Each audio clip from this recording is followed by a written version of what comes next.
Hey everybody, I am back to shape the peg head. Now we are going to attach a template, cut the peg head out, and then route it to size. And let's go over that right now. This template is just a custom peg head shape that I'm using now. I've had several others before. This one is a little bit different than the ones you'll see on your plans. On your plans, you will have one that is slightly wider at the top. I've just made mine narrower and kind of inverted the shape going in versus out. However you want to do that, it's up to you. The easiest way to do this though is to create a template. You can use the one straight off of your plans and just kind of sticky that onto a piece of MDF or plywood or even hardwood and get your shape outlined and get it ready to mount up to your neck. I've got my center line on here, which is going to match up nicely with my center line on my lamination. That's another reason I do my laminations all the way through. It does make it way easier to do this. So we're going to sticky back this with the double-sided tape onto the peg head, and then I'm going to cut this out really close as I can on the bandsaw, and then take this out to the router table and exactly to shape with a bearing. So the first thing we need here is super sticky tape. Now this is some insanely industrial sticky stuff purchased online. You have to make sure that this is not your average double-sided tape. You don't want to just grab something from the hardware store that you can hang a picture with or anything light duty. This needs to be super crazy heavy duty stuff that is not going to move on you, because once that peg head moves, your template moves, everything else moves along with it, and you could end up with a giant mess and could be potentially dangerous because routers are no joke.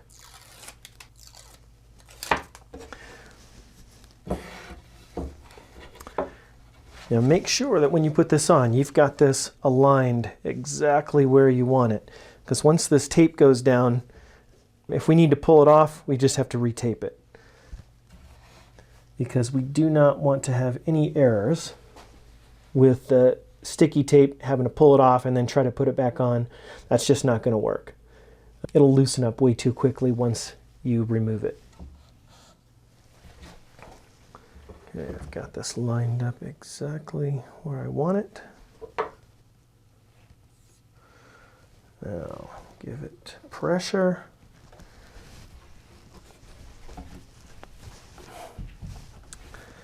I don't want this going anywhere. There we go. Okay, still aligned.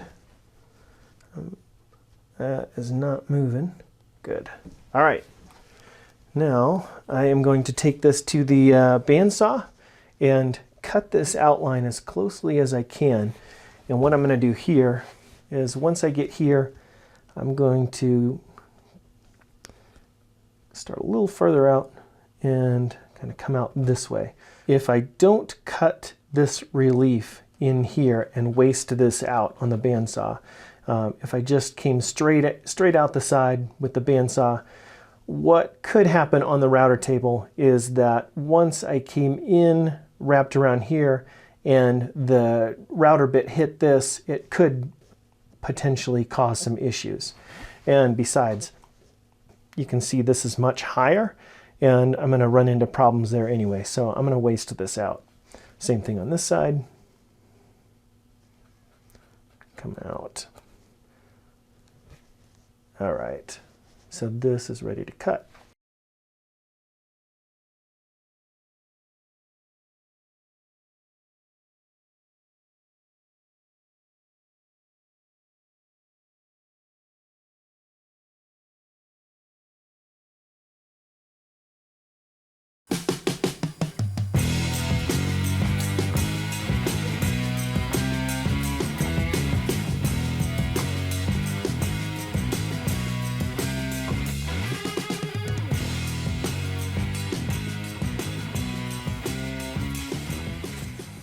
All right, so this is ready to head out to the router. Now I had to get a little creative in these tight corners because that bandsaw blade is only maybe a 6 TPI, 4 TPI, so it is not set up for scrolling like this, for scroll cuts.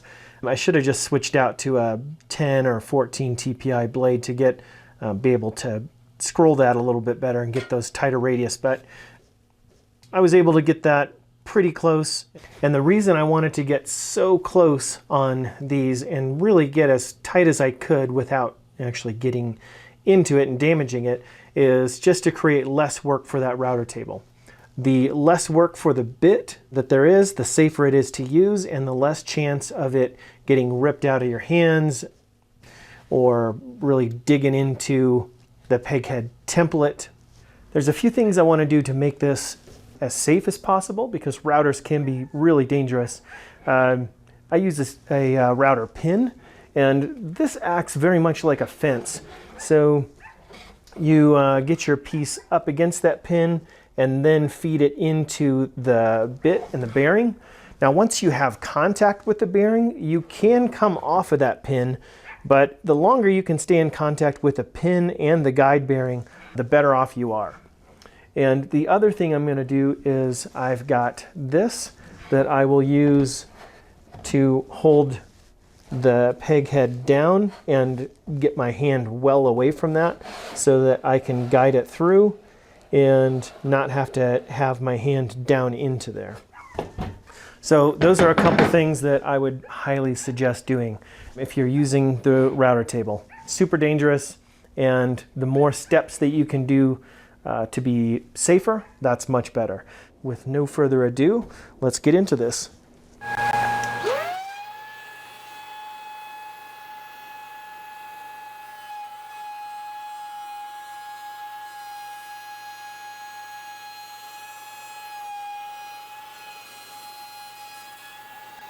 So that came out pretty well. I'm going to continue, I move the pin to the other side, and now I'll do the rest of it.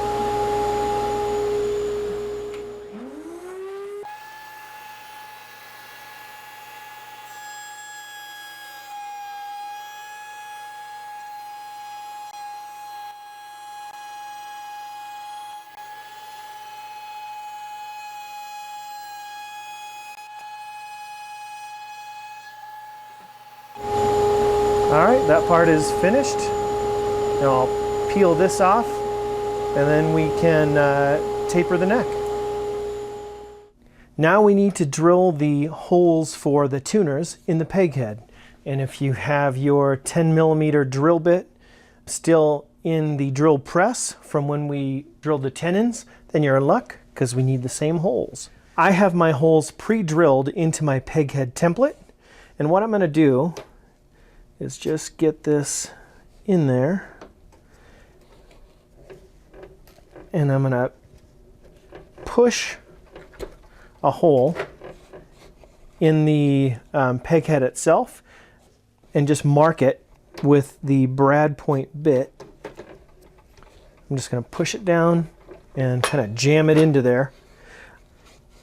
I don't want to actually use my template for a drill guide, because over time it will wallow out the holes and it'll create some issues with accuracy over time if I keep using that. I don't want to do that, so I'm just going to use my template to mark it.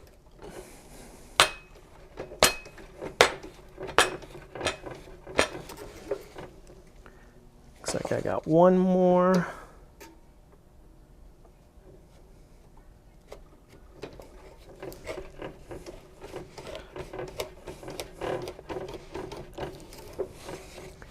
And they are all marked. Okay, now I'm going to take this template off, raise the bed up, and make sure that you have a backer board under here, otherwise it will completely blow out your peg head. on the front side, and that is bad news. We do not want to do that. Okay, here we go.